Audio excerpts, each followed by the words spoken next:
You know, Superman's been acting awfully strange since being exposed to pink kryptonite. What do you think's wrong with him? Lois, you so don't want to know. There are many different types of kryptonite out there. Red, green, why did I start with red?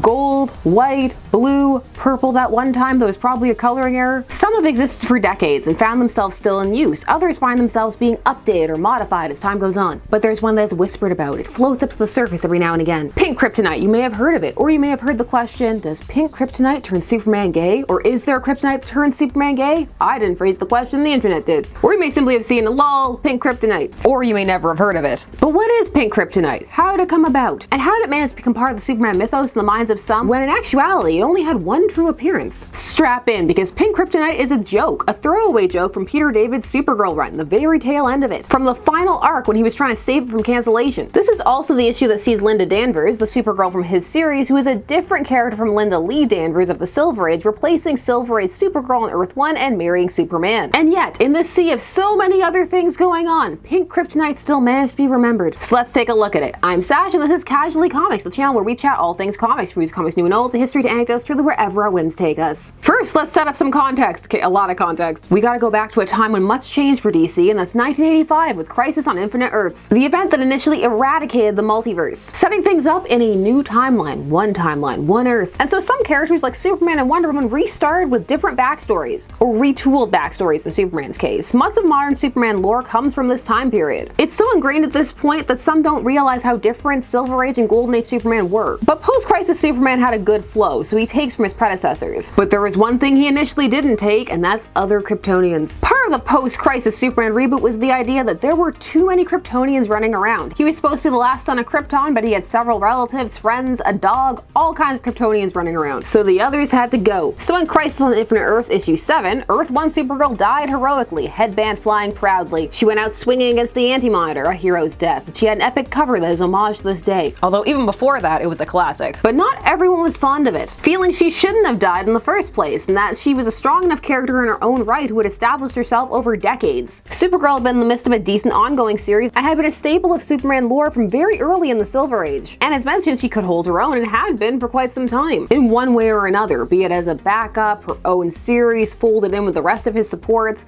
but for many she stood on her own, or at least deserved to live. So there was always at least some push to have her return. She was missed. Power Girl remained, but her origin was reimagined. She was Atlantean for a time. In 1988, a sort of version of Supergirl appeared in the John Byrne Superman verse, and that was Matrix, a shape-shifting being of protoplasmic energy fashioned by Lex Luthor from a pocket dimension. Gave her a Supergirl costume. He then sent his version to recruit Superman. This of course got around the whole her being from Krypton, because she was just goo. This version of Supergirl would end up being left with the Kents by Clark to raise, or well, teach how to be more human. And she would have adventures of her own, some of that would be quite interesting. Like falling in love with Main Earth's Lex Luthor, who at the time was masquerading as his own son, and he had Highlander romance novel hair. But there was still a cry for Supergirl, so DC ordered a series. Entered Peter David in 1996, who decided to go in a different direction. One that would find ways to incorporate elements from the pre-Crisis timeline, but would still have to adhere to the Clark is the last Kryptonian ethos. So this version of Supergirl would be a fusion of this Matrix Supergirl and the character Linda Danvers, who is again different from Linda Lee Danvers. This would happen via means of satanic and mystical reckoning. This series would have a lot of religious elements. What would happen with Matrix? She'd become an angel. There was a whole lot of things going on. Linda Danvers was now the biological daughter of the Danverses, who existed in this timeline, and with this blending of Matrix, she would become Supergirl. We're clip noting a lot of this, by the way. Eventually, Matrix and Linda would be separated, but Linda would still retain some of the powers she had while they were combined. To differentiate herself, she would adopt a new costume. The white super crop paired with black super mini skirt and the headband. The version of the costume some may recognize from DCAU, which is where it initially debuted. This Supergirl series would ultimately run until 2003, and over the course of all those years, things shifted internally at DC Comics. The idea began to come around of maybe eradicating the multiverse hadn't been the best idea after all. Maybe it was time to bring it back. And so plans were put in place to do just that, and eventually this would lead to Infinite Crisis. But on top of that, this would open the door to bring back the real Supergirl in the form of Kara Zor-El. This of course would happen under Jeff Loeb in the Superman/Batman Apocalypse story, and the world would get teen bop, low-rise, thong, gotta figure out my place Supergirl, who would eventually come into her own, but especially at the start appeared to only be drawn one-handed, though that clearly happened at points with all eras of Supergirl, including the David one. It was just very aggressive in the early revival era. However, before this happened, David made an attempt to save his series to prove that he could bolster the sales. He would bring a version of Kara Zor-El into his book and show that it could work in tandem with what he was already doing. So it was that Silver Age Supergirl from the past would appear in his series, and her and Linda would become good friends. So much so that when Linda learned of Kara's ultimate fate, which was to die in Crisis on Infinite Earths, she took her place. Enter issue 79. And There Can Be Only One, which has a cover homaging the Crisis issue where Supergirl died. Hey, boo windowless power girl. Ooh. So Linda goes and inserts herself at the point where Kara first came to Earth, and from this point a lot of what happens is meant to be lighthearted lampshading, plus some jokes at the expense of the Silver Age. They're good-natured though, not an outright attack on the entire era and people who enjoyed it. You save that kind of stuff for 2022, or just different authors who go in for that kind of thing. Lampshading is defined as to intentionally call attention to the improbable, incongruent, or cliched nature of an element or situation featured in a work of fiction, within the work itself. So Linda's explanation for how she came to be on Earth is very convoluted and makes little sense, which is meant to set up some things that'll happen later in the story, but it's also meant to be a joke at the expense of some of the convenient explanations of the Silver Age. She also refuses to live life in the shadows as his secret weapon. No, Linda, there were some hilarious stories that happened because of that. All of the tales where Superman was ignoring her in the orphanage. How will she meet Streaky now? They show Streaky later on, but she met Streaky in the orphanage. How did it happen? Tell me. This has been the best 3 years of my life. It's like living in Pleasantville. There's a reference. She would not look so happy if she knew what Comet was thinking. I bet Comet loves the new miniskirt. Ride me, Linda. Nay. It's all so simple, so pure. Where's this place been all my life? The only way to read the Silver Age as simple and pure is not to read it.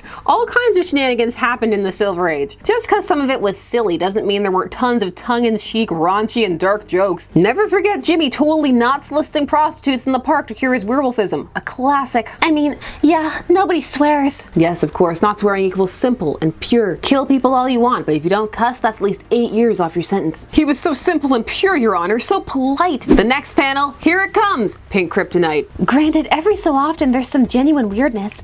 Fortunately, I'm the only one who seems to pick up on the subtext. I'm sure lots of people picked it up. There's this fun idea that people like to have that all the people in past eras were just unaware of things that were happening.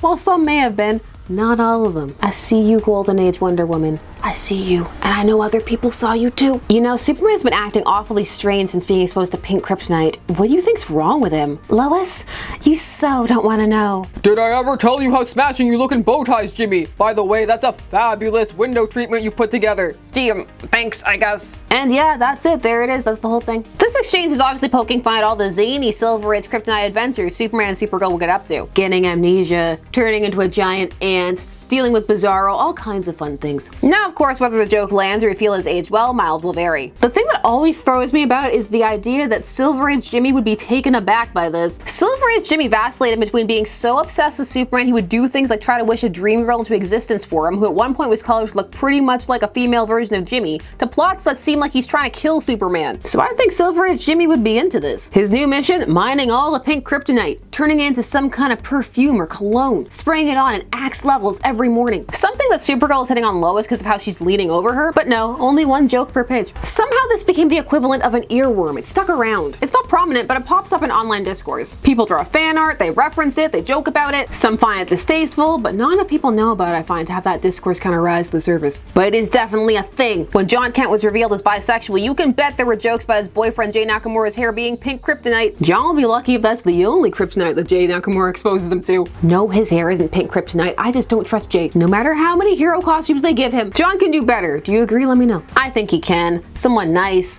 not obsessed with his mom, and not having all kind of supervillain traits that are just kind of pushed under the rug. Can we stop playing some of those off as positive traits? I'm scared. They pulled the into your mom thing with Green Arrow too. Earlier version of Green Arrow with Black Canary. Oh yeah, and Bernard with Tim's stepmom. Speaking of hair colors, had this idea worked, Peter David had an idea to turn his book into a team-up book with 3 Supergirls. The idea to have multiple Supergirls, not a kryptonite that changed, in quotes, your sexual orientation. It would be his version, the Kara Zor-El version, and then the Power Girl version. He was gonna call it Blonde Justice. I feel like people would have bought that. But that's really all there is for Pink Kryptonite. A one-panel joke that managed to stick in the mind of some, and then because it pops up every now and again and is difficult to track down, became a bit of a mystery. Did this happen? How did this happen? Who let it happen? The explanation may not be as dramatic or grandiose as some had hoped. Just a throwaway joke in a comic with a fair few taking some lighthearted shots at the Silver Age, including Superman marrying Linda, which is both treated as a joke but seriously as a happy ending. No loved how aggressively the Silver Age was shipping Jimmy and Supergirl. So many jokes there. Look at how Jimmy talks talks about Supergirl and Superman's pal Jimmy Olsen, number 70. He's looking for silver kryptonite. Here comes Supergirl now. Question her carefully, Jimmy. Remember, Superman is her cousin. If she finds out your plans...